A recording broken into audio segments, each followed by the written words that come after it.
आपण पाहत आहात ठळक घडामोड निर्भीड पत्रकारिता। बारामती गोळीबार प्रकरण, जखमी झालेले रणजित निंबाळकर यांचा उपचारादरम्यान मृत्यू। सोमेश्वर कारखान्याच्या माजी अध्यक्षांच्या मुलांनी झाडल्या होत्या गोळ्या। बारामती तालुक्यातील निंबूत इथं सोमेश्वर कारखान्याचे माजी अध्यक्ष शहाजीराव काकडे यांच्या निवासस्थानी 27 जून रोजी रात्री गोळीबार झाला होता। यामध्ये फलटण येथील रणजित एकनाथ निंबाळकर राहणार तावडी, तालुका फलटण, जिल्हा सातारा हे जखमी झाले होते। त्यांच्यावर पुण्यातील खासगी रुग्णालयात उपचार सुरू होते। निंबाळकर यांचा उपचारादरम्यान 28 जून रोजी रात्री 2 वाजता मृत्यू झाला आहे।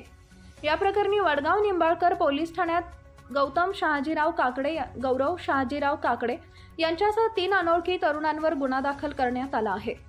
शहाजीराव काकडे यांचा मुलगा गौतम काकडे व फलटण येथील रणजित निंबाळकर यांचा शर्यतीच्या सुंदर नावाच्या बैलाचा देवाणघेवाणीचा व्यवहार झाला होता। त्यामुळे रणजित निंबाळकर हे 27 जून रोजी रात्री निंबूत येथील गौतम काकडे यांच्या घरी गेले होते। त्यावेळी व्यवहारातून बाचाबाची होऊन झालेल्या भांडणातून गौतम काकडे याचा भाऊ गौरव काकडे यानं गोळीबार केला। यामध्ये रणजित निंबाळकर याच्या डोक्यात गोळी लागली होती।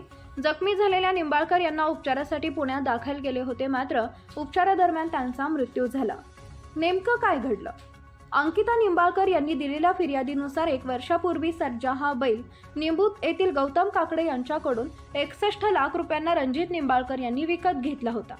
त्यानंतर 24 जून 2024 रोजी रणजित निंबाळकर यांच्याकडील सुंदर नावाचा बैल गौतम शहाजीराव काकडे यांनी 37 लाख रुपयांना विकत घेतला। यावेळी गौतम काकडे यांनी विसारापोटी 5 लाख रुपये दिले होते। उर्वरित 32 लाख रुपये येणं बाकी होतं।